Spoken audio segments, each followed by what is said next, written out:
Happy Friday, everyone, and welcome back to Walt Theory for our second episode of Walt Weekly. We'll be reporting this week for the stories of November 29th to December 5th. Before we begin our top 5 stories, I want to give you an update for a couple stories that we covered last week. WWNT, friends of the channel, during their live stream last weekend, they were able to raise over $50,000 for the cast member Pantry. Those of you who jumped over there after our episode last week, I thank you for your generosity. Their original goal was actually $13,000. So raising $50,000 for the cast members is just unbelievable, and it will definitely have helped out the lives of so many cast members affected by the current layoffs. Kind of piggybacking off that as well, we heard this week that additional layoffs will be happening, especially at Disneyland. So keep your cast members in mind. And if you help in any way, I'll link a donation link to the cast member Pantry. WWNT is still taking in donations for the cast member Pantry, but also I'll link below a direct link to the cast member Pantry as well. Another update is, as you see here, the McDonald's toys are back at McDonald's. Last week, we reported that the toys in homage to Disney park rides, in particular Mickey and Minnie's Runaway Railway, were being pulled from Happy Meals at McDonald's due to an issue with the QR code for the giveaway that McDonald's and Disney were providing for their customers. This week, we found the toys back in circulation with no game pieces this time, but reports are saying that the game pieces will return in the coming weeks. So look out for those in the future. So if you are collecting these toys, hop back over to McDonald's, go visit the Golden Arches to get some additional toys. I've only gotten one new one. It seemed like they kind of restarted the cycle again. So I was able to get the 5th in the line. So I'll be looking for the additional 5 here in the next week or two. So get out there and collect, and good luck if you try to trade with McDonald's team members. Now to the first story of the week. On Monday, it was announced that Hong Kong Disneyland is being forced to close its gates due to a 4th wave of coronavirus cases. Hong Kong will temporarily close on December 2nd, so it's already been closed. A reopening date is not yet announced, and the park is also scheduled to be closed on December 1st. So the initial close date was the 2nd, but they actually closed on the 1st, so they closed the date earlier than they expected. This is now the 3rd time that Hong Kong Disneyland has been forced closed. The struggling park was originally closed from January 25th through June 18th, reopened, and then closed again on July 15th through September 25th. They joined Disneyland Resort and Disneyland Paris in being closed, leaving only Walt Disney World, Tokyo Disney Resort, and Shanghai Disney as operating Disney parks. Unfortunately, the closure comes shortly after the completion of their new castle refurbishment, the Castle of Magical Dreams, and the launch of their 15th anniversary, or what they're calling the 15 years of Magical Dreams, their anniversary celebration. And this began only 2 weeks ago.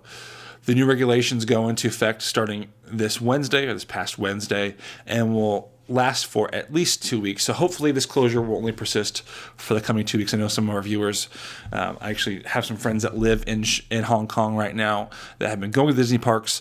Hopefully they get back to being able to visit Hong Kong Disneyland and all the great rides and characters there. Good news here in the domestic parks, at least for Disney World guests. The Epcot International Festival, or as known this year, the Taste of the Epcot International Festival of the Holidays, is back again this holiday season. And for those of you who have visited the festival in the past, the festival will be extended by additional day. So the festival will end on December 31st, where in the past, guests who have been at Epcot on New Year's Eve have not been able to enjoy the festival because it has previously closed on December 30th. So we get additional day with the festival. Offerings this year range from the holiday pot pie at the American Holiday Table to the red stewed rice bowl at Shanghai Holiday Kitchen. Seasonal kitchens can be found all throughout World Showcase, and I think there's additionally one in Future World. In addition to the new and exciting offerings, Yuletide entertainment has returned to Epcot. Some of you might know that there have been many entertainment cuts, but we're getting some entertainment back here at Epcot, including the Voices of Liberty, the Jammers, and Mariachi Cobre, which will be performing at the American Gardens Theater in the American Pavilion. To find out more about all the holiday offerings at Walt Disney World this year, make sure you check in here on Monday into the channel for our complete guide for your trip to Disney World during the holiday season. And some additional good news for all of our Disney World aficionados and guests. We might be seeing the return of character meet and greets, or at least some modified versions here in the next month or so. As many of you have seen, character cavalcades are in the park, but now get ready for an experience similar to what you might have seen at Disney World in the past. Coming later this month, Disney characters will be returning to the resorts just in time for the holiday season. According to WDW Magic, these character experiences will take place as part of a pop-up adventure. The characters themselves will arrive in custom RVs at random times throughout the day and will greet guests from a socially distant location. Characters at the resorts is a common happening at the resorts during the holiday season, so it's unknown if this is merely a continuation of the tradition or all new long-term character experience that will be offered at the Walt Disney World parks and resorts. I think this is a great thing to see. When we were there back in July, unfortunately, all the characters, like I said, were at a pretty far distance and were pretty limited. So I would love to see more characters offered at the parks. And especially if you are spending the time and money to stay at the resorts, it's an additional benefit to have a little more magic and meet some of your favorite characters. For all of us who have been keeping up with the Epcot overhaul, we've been teased by D23 Expo keynotes, and a lot of those promises are seeming to potentially disintegrate or be much more delayed than we originally expected due to COVID-19. Epcot stands for the Experimental Prototype Community of Tomorrow, but it appears that the acronym should be more of the Experimental Progress Possibility Community of Tomorrow. In a vague press release earlier this week, we have additional further doubts about the future of some of the offerings that were originally advertised. Given the number of changes that have taken place, not only the effects of the pandemic, the majority of information available on the park's historical transformation is seemingly outdated right now, leaving guests ciphering through the little information that have been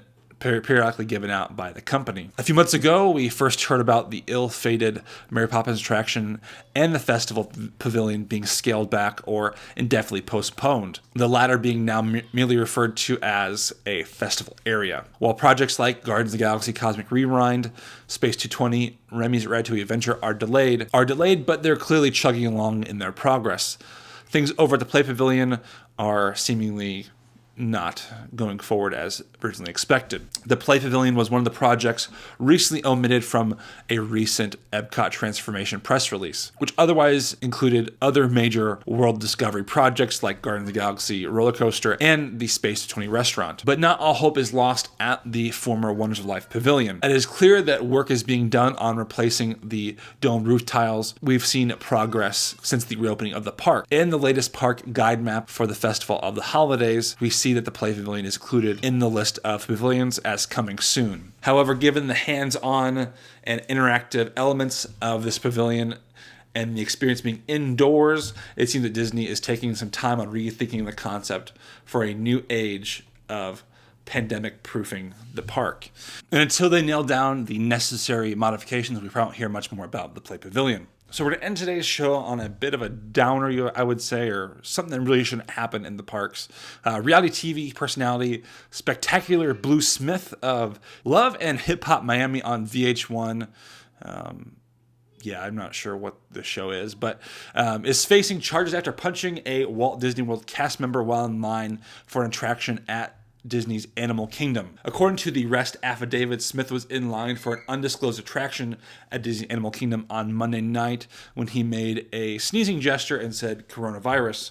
A nearby cast member told him that the gesture wasn't funny, and to which Smith replied, "I thought it was." In response, the cast member asked him to leave the line twice, but Smith refused. The cast member then blocked him from going further in the queue. After this, then Smith punched the cast member twice in the head, once on the right side of his jaw and the other on his right temple area. As a precaution, the cast member was taken to the hospital and was found to have suffered a concussion. Smith faces a misdemeanor battery charge for the incident, but has since posted bond. This is just one of the few incidents at Animal Kingdom, especially that have taken place over the past few months, including where a cast member was tackled by a guest on LSD. So crazy things going on at Animal Kingdom, but especially fortunate for this cast member. Just to remind us that cast members are people too, and they have a job to do, even if you might not like what's going on at the parks right now, at least with some of the restrictions I myself am not a huge fan of wearing a mask, but I know that it's a necessity for me to wear a mask going to the parks right now. And I'm a fan of dark humor, but at this point in time, it's not a good time to make those jokes.